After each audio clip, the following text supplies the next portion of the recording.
Hello world, सातिम टेकरी guys. आज इस video में हम बात करेंगे द रोल ऑफ की इन रिएक्ट।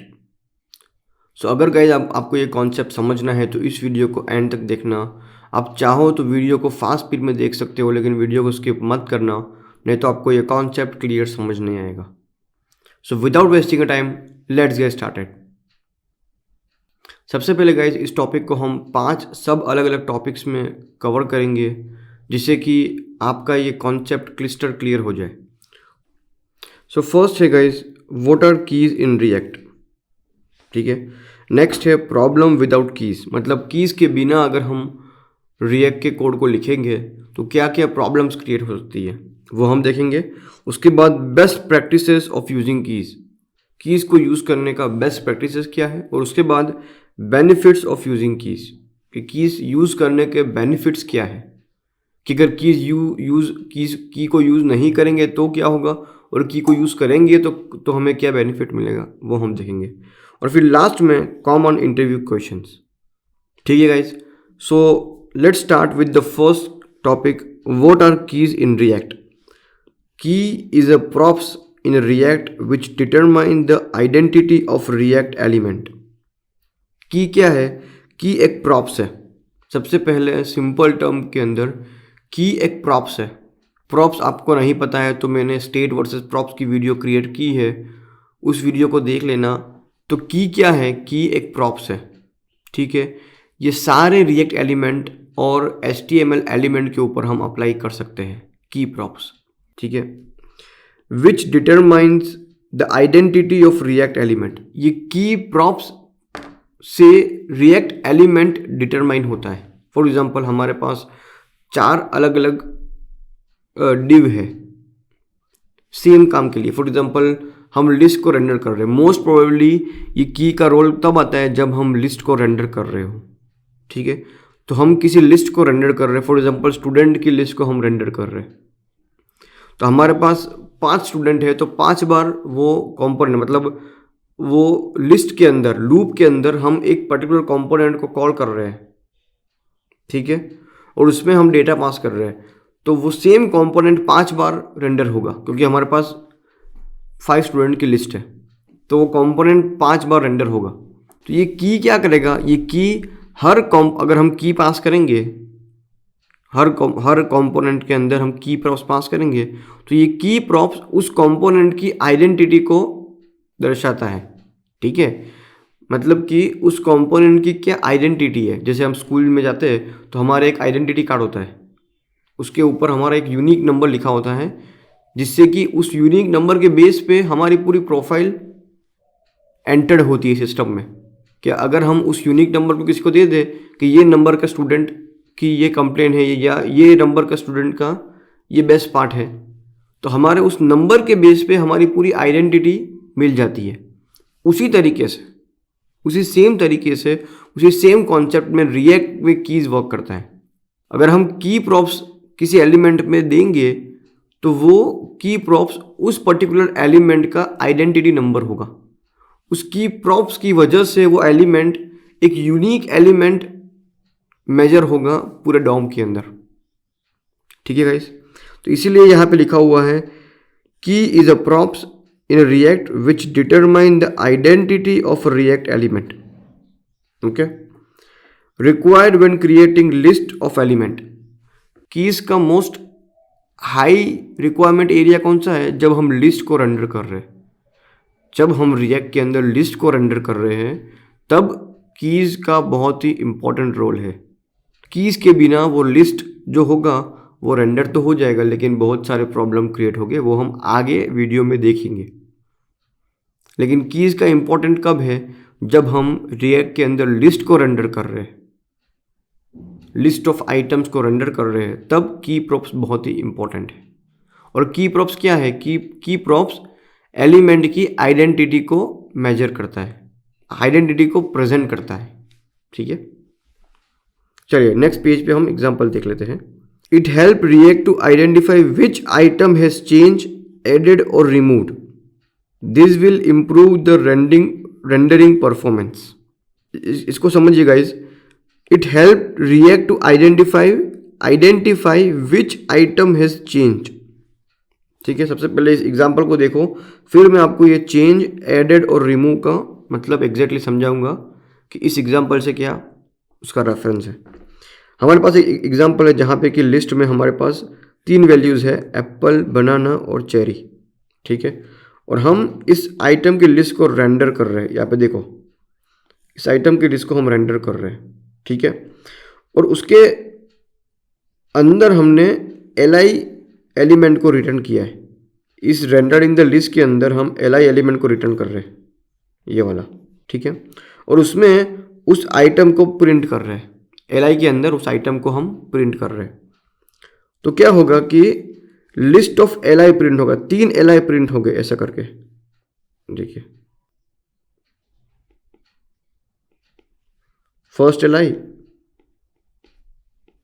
सेकेंड li,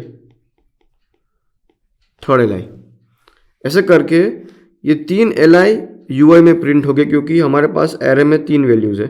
तो ये 3 बार लूप रन होगी और ये li 3 बार डोम के अंदर अपेंड होगा। ठीक है, अब यहाँ पे देखिए हमने कीज प्रॉप्स को पास किया, की के अंदर इंडेक्स लिखा हुआ है। तो इसका की क्या होगा 0, इसका की होगा 1, इसका की होगा 2, क्योंकि हमने यहाँ पे की के अंदर इंडेक्स लिखा हुआ है। तो फर्स्ट इंडेक्स एरे का क्या होता है 0, फिर 1, फिर 2। तो इस तरीके से ये वाला ये वाला li 0 की से आइडेंटिफाई होगा, उसका आइडेंटिफिकेशन नंबर 0 है, इस li का आइडेंटिफिकेशन नंबर 1 है और इस li का आइडेंटिफिकेशन नंबर 2 है। तो इस तरीके से ये 3 li अलग अलग आइडेंटिफाई होते हैं। अगर 1 li को मैं बोलूँ कि 1 li कौन सा है, तो वो डायरेक्टली डोम समझ जाएगा कि इसकी बात हो रही है। ठीक है, तो अगर यहाँ पे समझिए कि इस सेकंड वाले सेकंड वाले जो li है, यहाँ पे बनाना की जगह मैं मैंगो कर दूँ, मैंगो। ठीक है, मैंगो। अब ये मैंगो चेंज करूँगा मैं, ओके, और समझिए कि ये स्टेट है, ये नॉर्मल वेरिएबल नहीं है और ये एक स्टेट है। ठीक है, यहाँ पे लिखा हुआ हमने स्टेट, उसमें 3 वैल्यू है और इसकी वैल्यू मैं मैंगो कर रहा हूँ। ठीक है, तो अब ये लिस्ट जो है वो अगर हम की को यूज़ नहीं कर रहे, अभी एज्यूम करें कि हम की को यूज़ नहीं कर रहे और मैंने इस एरे में के अंदर बनाना को हटा के मैंगो कर दिया, तो ये लिस्ट रेंडर हो जाएगी नॉर्मली, उसमें कोई इशू नहीं होगा, राइट। लेकिन होगा क्या कि पूरी लिस्ट वापस से डोम में रेंडर होगी, मतलब एप्पल, मैंगो और चेरी तीनों 3 li वापस से रेंडर होंगे।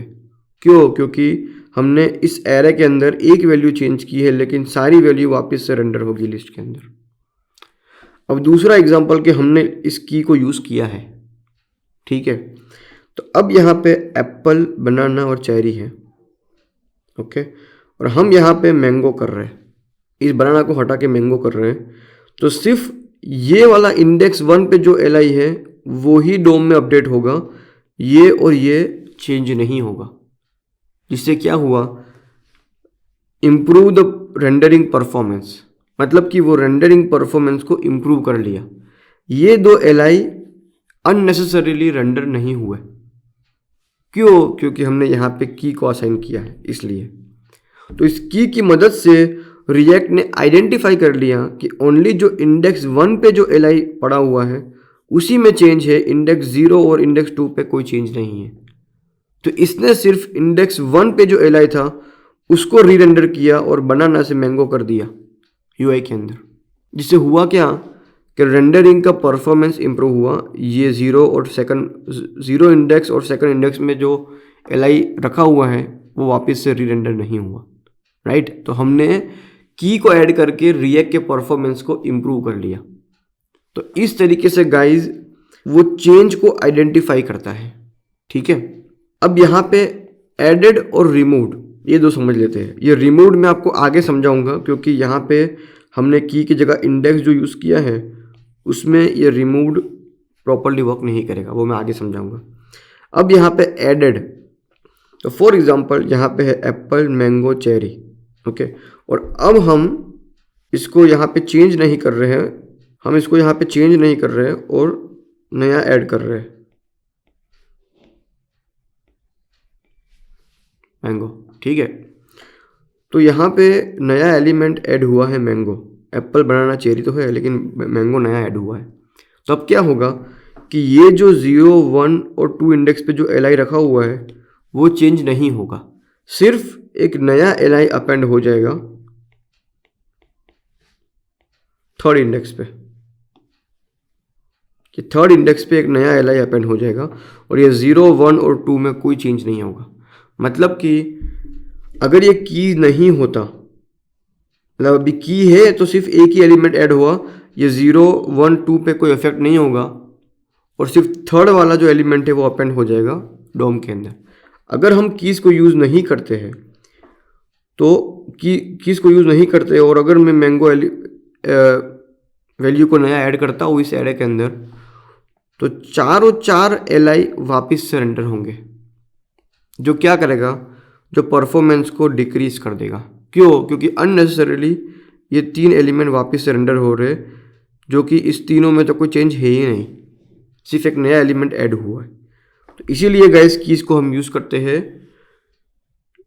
It help React to identify which element has change, added और रिमूव्ड। ठीक है गाइस, अब ये रिमूव वाला हम आगे देखेंगे क्योंकि यहाँ पे हमने इंडेक्स में की के अंदर इंडेक्स यूज किया है और की के अंदर इंडेक्स को यूज करना एक सही प्रैक्टिस नहीं है। ठीक है गाइस, तो इसको हम आगे देखेंगे।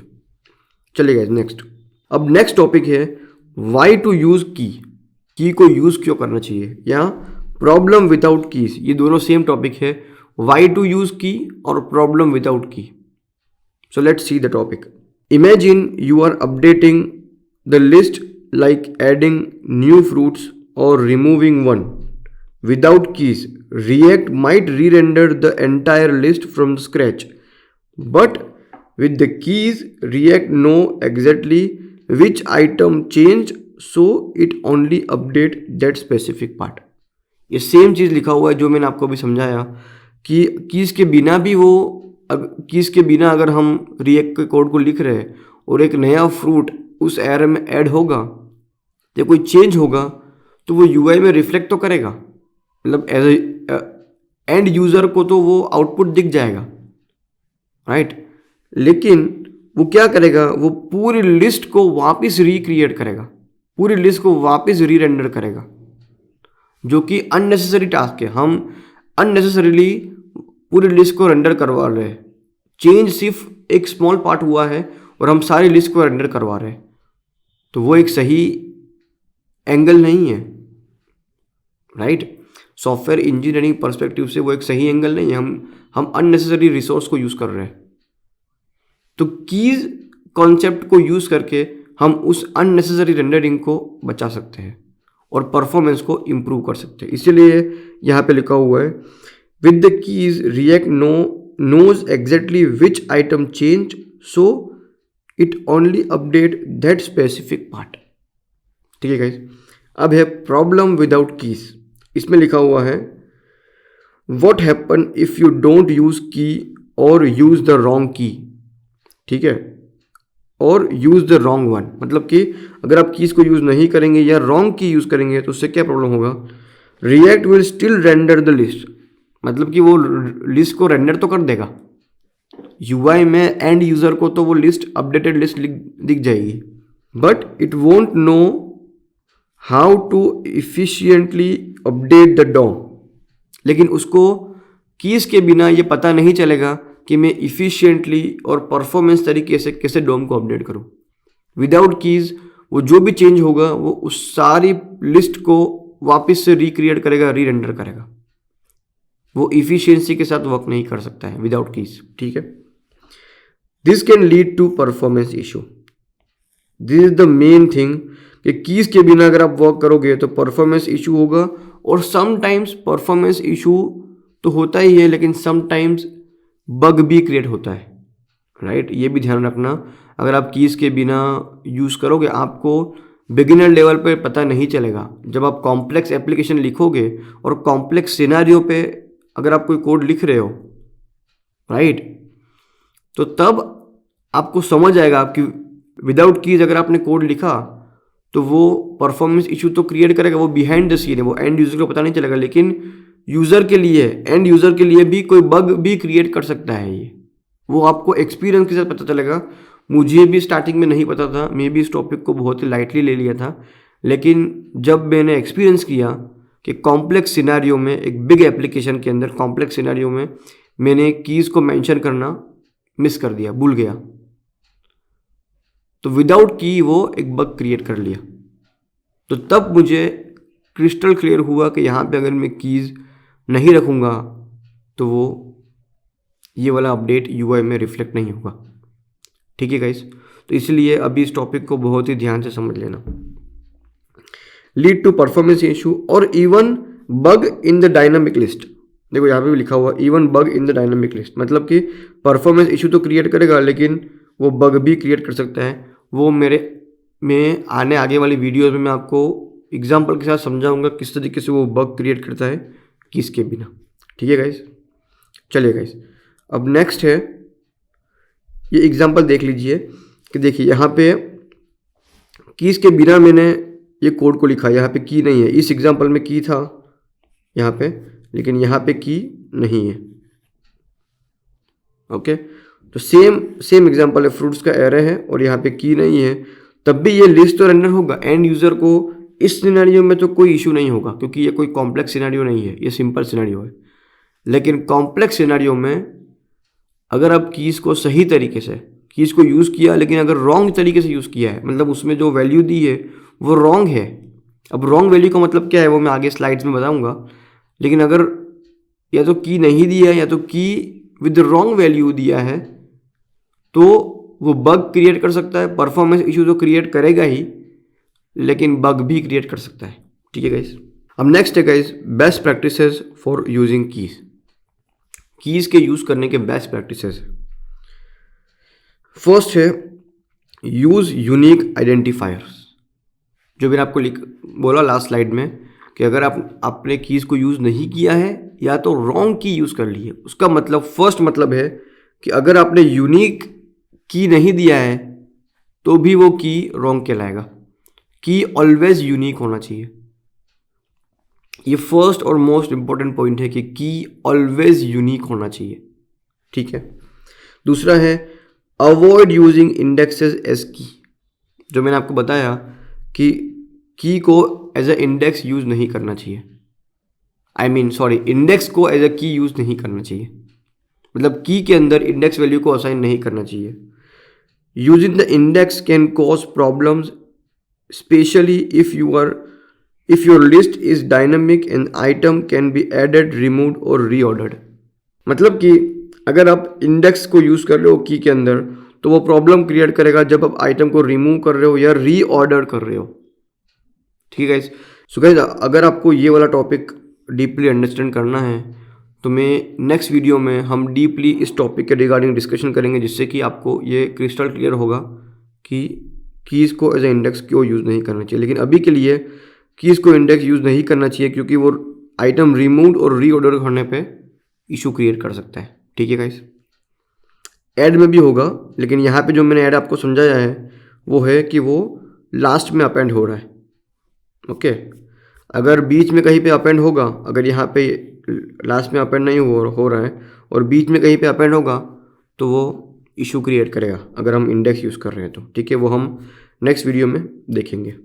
और थर्ड है key should be stable, ensure that the key remain consistent across re-renders. मतलब कि अगर आपने एक एलिमेंट पे की दिया है तो वो through out the rendering consistent रहना चाहिए, मतलब रेंडरिंग के दौरान वो कीज़ की वैल्यू चेंज नहीं होनी चाहिए। हाँ, अगर आप चाहते हो कि वो एक बहुत ही स्पेसिफिक सिनेरियो है कि जहाँ पे आप कीज़ को री-रेंडरिंग में चेंज करना चाहते हो क्योंकि आपको वो एलिमेंट ही चेंज करना है, मतलब वो एलिमेंट का जो रीज़न है, वो जो पर्सपेक्टिव है वो चेंज हो गया है तो अलग बात है। लेकिन मोस्ट ऑफ द केसेस की शुड बी स्टेबल, मतलब कि वो री-रेंडरिंग पे उसकी की चेंज नहीं होनी चाहिए। फॉर एग्जांपल एक XYZ एलिमेंट है, एलिमेंट का इंस्टेंस है एक XYZ, तो उसके ऊपर आपने की दिया है ABC फॉर एग्जांपल। तो री रेंडरिंग पे कोई भी रीज़न की वजह से अगर आप उसमें स्टेट कीज़ के अंदर स्टेट दे रहे हो या कोई भी रीज़न की वजह से री रेंडरिंग पे वो ABCD नहीं होना चाहिए, नहीं हो जाना चाहिए, ठीक है। नहीं तो अगर वो ABCD हो गया तो वो एक नया एलिमेंट काउंट होगा डोम के अंदर, ठीक है। अगर आपके हिसाब से वो सेम एलिमेंट है और आपने जो कीज़ दिया है उसमें कोई मिस्टेक की है जिसकी वजह से क्या हो रहा है कि री रेंडरिंग पे वो पहले ABC था और री रेंडरिंग पे ABCD हो रहा है, वो किस रीज़न की वजह से ABCD हो रहा है वो अभी डिस्कस नहीं कर रहे हैं, लेकिन कोई भी रीज़न की वजह से अगर वो ABCD हो रहा है तो वो रिएक्ट उसको एक अलग एलिमेंट काउंट करेगा, एक अलग एलिमेंट की तरह ट्रीट करेगा, ठीक है। जो पहले उसका की का नाम की वैल्यू ABC थी और अब ABCD हो गया तो दो अलग अलग एलिमेंट ट्रीट करेगा, हालांकि वो है एक ही एलिमेंट आपके हिसाब से और एंड यूज़र के हिसाब से वो एक ही एलिमेंट है, लेकिन रिएक्ट उसको दो अलग अलग एलिमेंट काउंट करके वापस से रीरेंडर करेगा, वापस से रेंडर करेगा उसको, ठीक है। तो इसीलिए ये बहुत इंपॉर्टेंट पॉइंट्स है कि की यूनिक होना चाहिए, अवॉइड यूजिंग इंडेक्सेस एज की को एज ए इंडेक्स यूज़ नहीं करना चाहिए, आई मीन इंडेक्स को एज ए की यूज़ नहीं करना चाहिए, और उसके बाद की शुड बी स्टेबल, ओके। अब नेक्स्ट है बेनिफिट ऑफ यूजिंग कीज़, कि कीज़ को यूज़ करने के क्या क्या बेनिफिट है। फर्स्ट है improve rendering performance.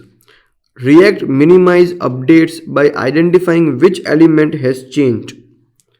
अब समझिएगा इसके रिएक्ट क्या है। रिएक्ट के अंदर हमारे पास एक कंपोनेंट में 10 अलग अलग चीज़ें हैं, ठीक है, और 10 चीज़ों में से सिर्फ एक ही चीज़ का स्टेट चेंज हो रहा है या वो उसका बिहेवियर अपडेट हो रहा है, ठीक है। तो वो 10 चीज़ को वापस रीरेंडर नहीं करता है, वो सिर्फ उस पर्टिकुलर पार्ट को ही रीरेंडर करता है। ये पावर है रिएक्ट का, राइट। तो इस पावर को अगर हमें यूज़ करना है तो हमें उन 10 अलग अलग एलिमेंट्स को या उन 10 अलग अलग चीज़ों को अलग अलग आइडेंटिटी देनी पड़ती है, जिससे कि वो रिएक्ट समझ सके कि स्पेसिफिकली या स्पेशली किस एलिमेंट पे चेंज हुआ है, और फिर वो उस स्पेसिफिक एलिमेंट को ही रीरेंडर करेगा या चेंज करेगा। उस रिमेनिंग 9 एलिमेंट्स को वो टच नहीं करेगा, वो सिर्फ एक स्पेसिफिक एलिमेंट को टच करेगा, उसको रीरेंडर करेगा और पूरा पेज वैसे का वैसे रहेगा, जिससे कि वो परफॉर्मेंस को इम्प्रूव कर सके, वेब के परफॉर्मेंस को इम्प्रूव कर सके। यही पावर है रिएक्ट का। तो इस पावर को यूज़ करने के लिए हमें कीज़ को यूज़ करना बहुत ही ज़रूरी है। इस कीज़ की मदद से ही रिएक्ट को ये पता चलता है कि किस एलिमेंट की क्या आइडेंटिटी है, और उस आइडेंटिटी के बेस पे वो ये कंक्लूजन निकालता है कि किस एलिमेंट पे क्या चेंज है, तो उस पर्टिकुलर एलिमेंट को ही वो रीरेंडर करेगा, बाकी सारे एलिमेंट को वो टच नहीं करेगा, ओके गाइज। तो इसीलिए यहाँ पे लिखा हुआ है improve rendering performance, React minimize update by identifying which element has change, कि कौन सा एलिमेंट चेंज हुआ है, वो कीज़ की मदद से वो आइडेंटिफाई ईजिली कर पाता है, ओके। दूसरा है enhance debugging, React use keys to track element so you will get clear warning if keys are missing और डुप्लीकेट। ये डीबगिंग को भी एनहांस करता है। किस तरीके से कि अगर आप कीज़ को सही यूज़ नहीं किया है, मतलब रॉन्ग कीज़ अप्लाई की है, मतलब रॉन्ग कीज़ का मतलब या तो डुप्लीकेट है या इंडेक्स को यूज़ कर दिया है, तो वो कंसोल के अंदर आपको क्लियर वार्निंग देगा कि आपने कीज़ सही यूज़ नहीं की है, ठीक है। उसके बाद handle dynamic list, keys are crucial for list that grows, shrink और रीऑर्डर डायनामिकली। अगर आप डायनामिक लिस्ट क्रिएट कर रहे हो जो कि हाईली डायनामिक है, इसके अंदर वैल्यू एक पर्टिकुलर एलिमेंट का एक पर्टिकुलर पार्ट चेंज हो सकता है, या वो लिस्ट कंप्लीटली रीऑर्डर हो सकती है, या वो लिस्ट में से एक पर्टिकुलर एलिमेंट रिमूव हो सकता है, या उस लिस्ट में से एक पर्टिकुलर एलिमेंट का एक पर्टिकुलर पार्ट रिमूव हो सकता है। तो आपको वो इमीडिएटली अगर यूआई में रिफ्लेक्ट करवाना है तो कीज़ बहुत ही इम्पोर्टेंट रोल प्ले करेगा, और वो बहुत ही अच्छी तरीके से उस डायनामिक लिस्ट को हैंडल करेगा। अगर आपने सही तरीके से बेस्ट प्रैक्टिस को यूज़ करके कीज़ को अप्लाई किया है तो वो हाईली डायनामिक लिस्ट को बहुत ही अच्छी तरीके से, बहुत ही परफॉर्मेंट वे में हैंडल करेगा और रेंडर करेगा। ओके गाइस, तो अब नेक्स्ट है कॉमन इंटरव्यू क्वेश्चंस। ठीक है, फर्स्ट है what is the purpose of की इन रिएक्ट, ये हमने ऑलरेडी डिस्कस कर लिया है। सेकंड है why shouldn't you use array index as a key, तो ये हम नेक्स्ट वीडियो में देखेंगे डीपली। थोड़ा मैंने आपको ऊपर ऊपर से समझा लिया है, लेकिन डीपली हम नेक्स्ट वीडियो में इस टॉपिक को देखेंगे। What happen if you don't use की, ये भी हमने देख लिया है कि अगर हम कीज़ को यूज़ नहीं करेंगे, की को यूज़ नहीं करेंगे तो क्या क्या इश्यू हो सकता है जब एलिमेंट चेंज होगा या न्यू एलिमेंट ऐड होगा या रिमूव होगा। तो ठीक है, रिमूव वाला अभी हमने बहुत डीपली नहीं देखा है, वो हम नेक्स्ट वीडियो में, ये इंडेक्स वाली वीडियो में देख लेंगे। अब नेक्स्ट है can two element have same key, तो वो पॉसिबल नहीं है। हर एलिमेंट की यूनिक की होना बहुत ही ज़रूरी है। ठीक है, और लास्ट है हाउ डू की impact reconciliation, how do keys impact reconciliation, ये भी हम इस इंडेक्स वाली वीडियो में देख लेंगे कि कीज़ के अंदर इंडेक्स क्यों नहीं होना चाहिए। वो हम नेक्स्ट वीडियो में मैं आपको डीपली एक्सप्लेन कर दूंगा कि कीज़ के अंदर इंडेक्स क्यों नहीं होना चाहिए और कीज़ किस तरीके से रिकन्सिलिएशन को इम्पैक्ट करता है, वो भी हम उस वीडियो में देख लेंगे। पहले हम ये देखेंगे कि रिकन्सिलिएशन किस तरीके से होता है और कीज़ का क्या रोल है रिकन्सिलिएशन में, और फिर हम देख लेंगे कि भाई इंडेक्स क्यों वर्क नहीं करेगा कीज़ के अंदर।